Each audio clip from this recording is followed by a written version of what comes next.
warahmatullahi wabarakatuh. Perkenalkan, saya Adelia Puspitasari dengan NIM 21108241042, presensi 12, kelas 3 DPGSD. Di sini saya akan menjelaskan cara uji one way ANOVA menggunakan SPSS. Sebelumnya, mari kita ketahui terlebih dahulu tentang one way ANOVA. Istilah lain dari uji one way ANOVA atau analysis of variance adalah uji ANOVA satu faktor atau satu jalur. Uji one way ANOVA berguna untuk menguji perbedaan rata-rata data lebih dari dua kelompok. Adapun persyaratan penggunaan uji one way ANOVA yaitu yang pertama, sampel berasal dari kelompok yang independen. Yang kedua, variabel faktor bersifat non-metrik atau data kategorikal.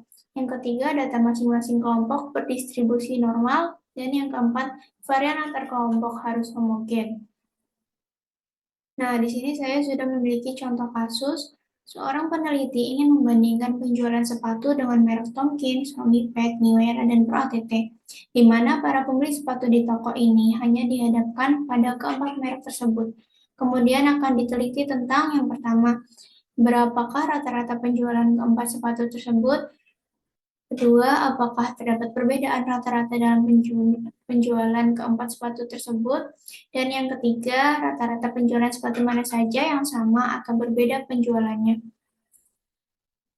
Nah, terdapat 3 langkah untuk menyelesaikan kasus tadi. Yang pertama yaitu melakukan uji normalitas Shapiro-Wilk, yang kedua melakukan uji homogenitas, dan yang ketiga melakukan uji one way ANOVA. Nah, di sini saya sudah memiliki data di mana di sini ada minggu dari minggu pertama sampai minggu ke-10. Kemudian di sini ada Tomkins, Omniped, New Era, dan Pro ATT. Untuk lebih mudahnya sudah saya buat seperti ini,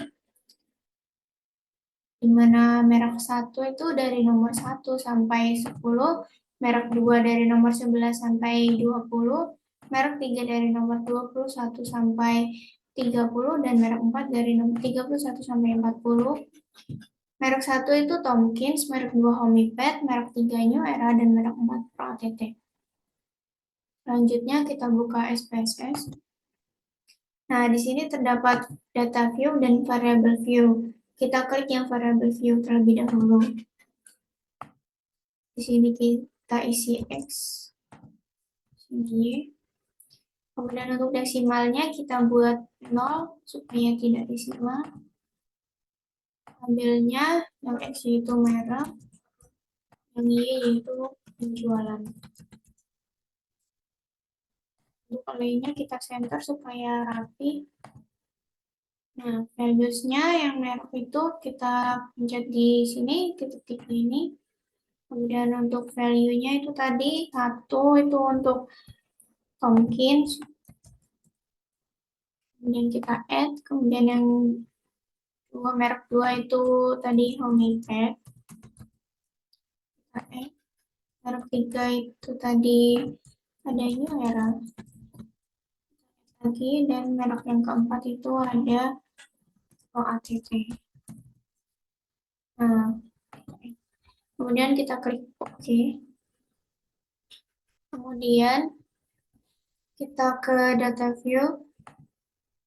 Nah, di sini sudah jadi X dan Y. Kita copy paste data yang tadi. Kita copy paste. Kita copy. Kemudian kita paste di sini.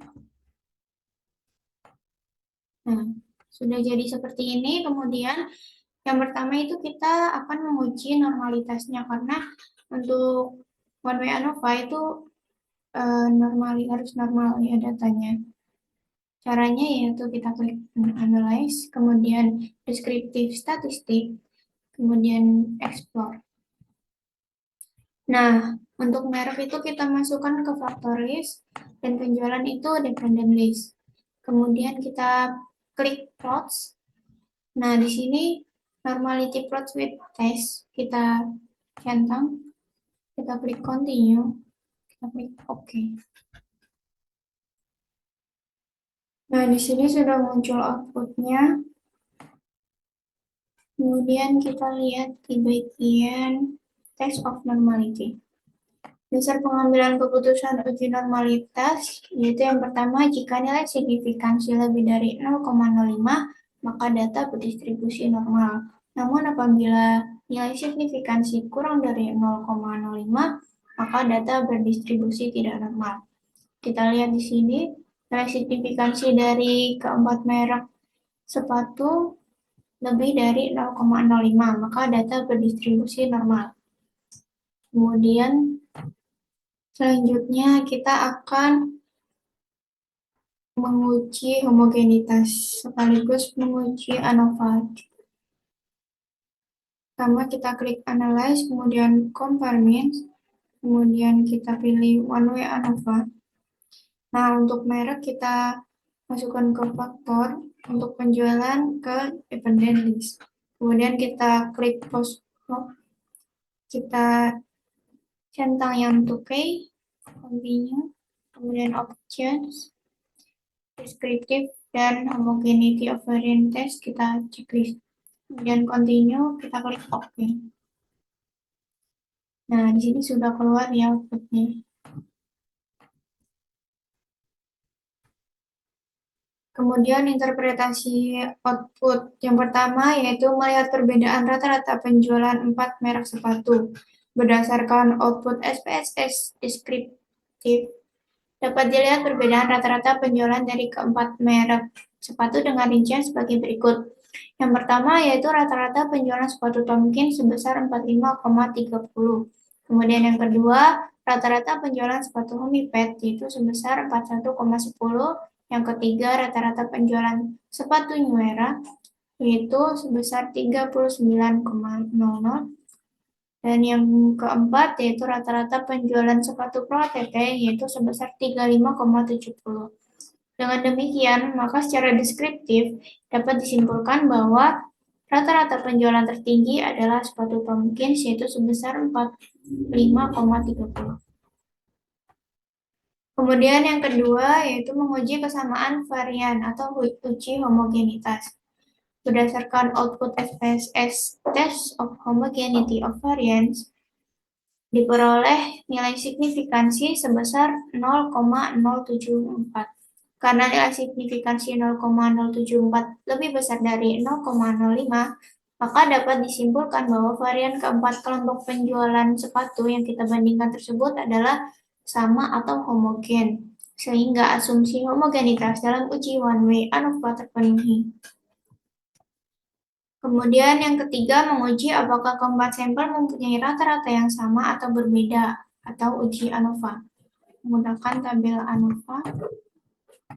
Dasar pengambilan keputusan dalam analisis ANOVA yaitu yang pertama, jika nilai signifikansi lebih besar dari 0,05 maka rata-rata sama. Sedangkan jika nilai signifikansi lebih kecil dari 0,05 maka rata-rata berbeda. Kita lihat di sini nilai signifikansinya yaitu sebesar 0,009, di mana 0,009 itu lebih kecil dari 0,05. Sehingga dapat disimpulkan bahwa rata-rata keempat penjualan merek sepatu tersebut berbeda secara signifikan. Kemudian mencari kelompok yang rata-rata penjualannya sama atau tidak sama menggunakan tes post hoc. Menggunakannya ini, ambil yang ini. Pengujian Tukey HSD adalah pengujian perbandingan jamak untuk menentukan apakah rata-rata penjualan tersebut signifikan dalam jumlah analisis varian. Sebagai contoh, kita akan membandingkan rata-rata untuk penjualan sepatu Tomkins dengan Homiped. Angka perbedaan rata-rata untuk penjualan merek sepatu tersebut adalah 4,200. Angka 4,200 ini diperoleh dari nilai rata-rata untuk penjualan Tomkins yaitu 5,30 dikurangi dengan rata-rata penjualan Homiped 41,10, hasilnya 4,200. Sementara itu, perbedaan rata-rata penjualan berkisar antara min 3,06 untuk lower bound-nya sampai dengan 11,46 untuk upper bound-nya pada tingkat kepercayaan 95%. Untuk menguji apakah perbedaan rata-rata penjualan kedua merek sepatu tersebut maka kita harus melihat apakah nilai signifikansi hasil output SPSS nilainya lebih besar atau lebih kecil dari 0,05. Kita lihat berdasarkan output multiple comparison, diketahui nilai signifikan sebesar 0,415, di mana 0,415 itu lebih besar dari 0,05.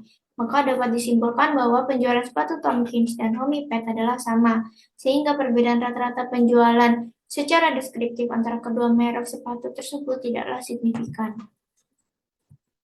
Kemudian menguji kesamaan rata-rata penjualan keempat merek sepatu. Untuk melihat kesamaan rata-rata, maka akan menggunakan output 2K HSI, yaitu yang ini. Pada subset 1, terdapat data penjualan Pro ATT, New Era, dan Homipet. Artinya, rata-rata penjualan ketiga merek sepatu tersebut tidak mempunyai perbedaan yang signifikan. Dengan kata lain, rata-rata penjualan Pro ATT, New Era, dan Homipet adalah sama. Kemudian pada subset yang kedua, terdapat penjualan New Era, Homipet, dan Tomkins. Artinya, rata-rata penjualan ketiga merek sepatu tersebut tidak mempunyai perbedaan yang signifikan. Dengan kata lain, rata-rata penjualan New Era, Homipet, dan Tomkins adalah sama.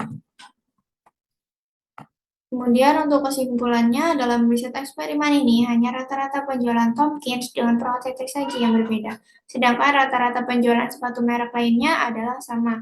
Dan demikian, variabel merek hanya berpengaruh secara signifikan terhadap perbedaan rata-rata penjualan sepatu merek Tomkins dan Pro ATT. Sekian penjelasan dari saya. Terima kasih sudah menonton. Wassalamualaikum warahmatullahi wabarakatuh.